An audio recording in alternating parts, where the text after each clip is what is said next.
What superstitions do you have? Because my family is Korean, and my mom grew up in Korea and has a ton of really crazy superstitions, like you can't whistle at night because like snakes will come. You shouldn't like clip your fingernails before an exam because it's like you're getting rid of your knowledge somehow. Like various kinds of superstitious things. So do you have any superstitions? it's you're saying it's cultural. Well, Sona, you can relate to this because Sona comes from this real hardcore Armenian culture, and she wears those eyes. What are they called? They're the evil eye. Yeah. I have them everywhere. But what are they called? Yeah. They're called the evil eye. I thought they had an Armenian name. Ochk. So she has an ochk, and she has them everywhere. She has them in her car.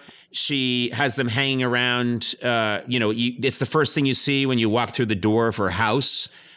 She wears them on her body. I mean, it looks like she's it looks like you're an ophthalmologist or something. I feel like you mooch off of my superstition. No, I've sometimes asked you, when I've needed something or I need something to go well, I've asked your mom to use her ochk to try and help me out. Right. And there's a lot of superstitions we use. Yeah, and we protect you when you don't even realize it. Well, I come from absolutely batshit crazy, inbred Irish people.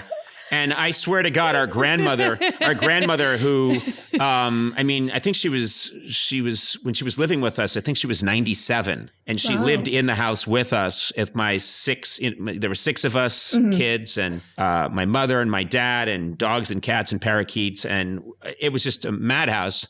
And she used to say all these things. Like I remembered her telling me, don't sit down on wet grass or you'll get diarrhea.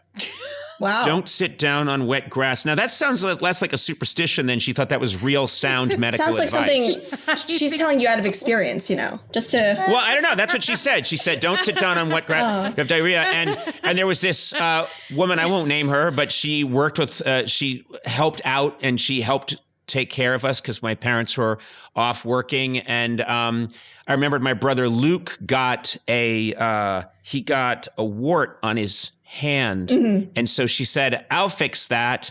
And she cut a potato in half, rubbed one half of the potato on the wart, and buried the other half in the backyard. Of course it's a potato. Yes. And you know what? There were plenty of potatoes around. Well, did it work? So I grew up, and then the weird thing is, as you said, my dad's a microbiologist. Or so he says. But he'd be like, yes, that sounds good to me. Off to the bus station to pretend I'm a microbiologist. So yeah, the whole thing was a shit show. And I think that superstitious brain has come with me. And I'm not kidding. I think my biggest superstition, I'm not proud of this, is I think I have to be kind of unhappy for something to go well. And that's really true. You've probably noticed that, Sona. Like if I have a show to do, if I'm feeling too good beforehand, and I think I do this, this is not a joke. I think I like to go to a dark place before I allow myself to go out into a happy place. That gives me, and that is not, I've had cognitive therapy. I know that doesn't make any sense, but that probably for real is my real superstition, and one that has been a huge pain in the ass in my life. It's the Irish Catholic, right? It's the Irish Catholic. It's just this, you got to feel bad to feel good.